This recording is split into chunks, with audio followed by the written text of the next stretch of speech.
బావిలో నీళ్లున్నా నీ కంట్లో కన్నీళ్లున్నాయి. నన్ను ఆ దేవుడే కాపాడాలి. రైతులు వాడాల్సింది ఇలాంటి నాసిరకం పైపులు కాదు. మరి ఏ పైపులు వాడమంటారు బాబు? తరతరాలు మన్నే నాణ్యత నంద్యాల నంది పైపులు.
నమస్కారం. జై వాసవి.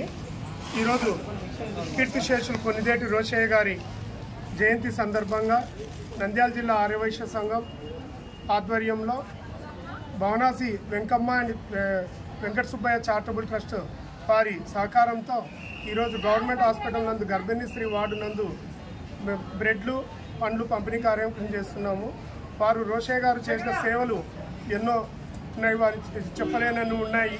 రోషయ్య గారు మా నాన్నగారు దాదాపుగా 450 రోజులు ఉమ్మడి రాష్ట్రమైనటువంటి ముషిరాబాద్ ఆర్యవైశ్య హాస్టల్ కోసము దాదాపుగా అటు వైజాగ్ నుంచి ఇటు హైదరాబాద్ చివరి వరకు వారిద్దరు ప్రయాణం చేశారు ముషిరాబాద్ హాస్టల్ కొరకు. అదేవిధంగా మా నాన్న ఫ్రెండ్ అయినటువంటి నిచ్చర్మెట్ల సుబ్బరామయ్య గారు కానీ వారితో సహా చేసి అప్పుడు చందాల కోసం తిరిగారు.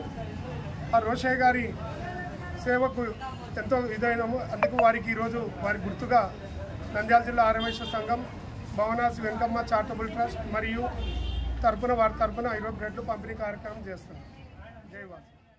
రోషయ్య గారి భవనాసి వాళ్ళ కుటుంబం తరఫున ఈ మన మున్సిపల్ హాస్పిటల్లో పంచడం జరుగుతున్నది. కానీ ఆయన ఎందుకు పంచడం అనేది అంటే ఆయన దగ్గర ఉండే సాంగత్యం కోనా శ్రీరామూర్తి, నేను కోనా శ్రీరామూర్తి ప్రెసిడెంట్గా, నేను ట్రెజరర్గా 3 ఏళ్ళు పనిచేశాము. ఆయన అమ్మడు వసూలు చేసి మళ్ళా మిగతావన్నీ ఈ చేతి నుంచి 70 లక్షలు పెట్టారు అప్పట్లో. ఆ 70 లక్షలు పెట్టడంలోనే ఆయన ఆశ్చర్యపడ్డారు మిగతా వాళ్ళందరూ. అది మొత్తం మీద ఆ హాస్టల్ కట్టి దాన్ని దిగ్విజయంగా చేసినందుకు మా రోషయ్య గారు ఎంతో దానికి సాయం చేసి మా వెంట ఉండి దాన్ని చేపించడం జరిగింది. అందుకోసం ఆయన ఇప్పటికీ మేము మరవలేము. ఎందుకంటే ఆయన మా అమ్మడి సంవత్సరంలో తిరగాలంటే ఎంత ఆనందంగా మమ్మల్ని పేరుతో పిలిచి ప్రధాని పిలిచి వచ్చేటోడు.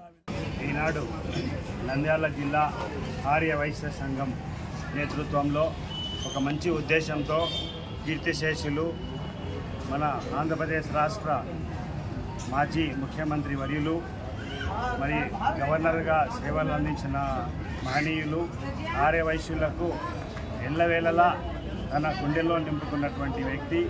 అటువంటి వ్యక్తి యొక్క జన్మదినాన్ని పురస్కరించుకొని నంద్యాల ఆర్యవైశ్యులు ఈనాడు ఆయన లేకున్నా కూడా ఆయన జన్మ యొక్క సార్థకతను గుర్తు చేసుకుంటూ ఈరోజు నంద్యాల ప్రభుత్వ ఆసుపత్రిలో ఉన్నటువంటి మాతాశిశు సంరక్షణ కేంద్రంలో ఉన్న బాలింతలకు, పేషెంట్లకు పళ్ళు మరి బ్రెడ్ పంపిణీ కార్యక్రమాన్ని చేపట్టడం చాలా అభినందించదగ్గ విషయం.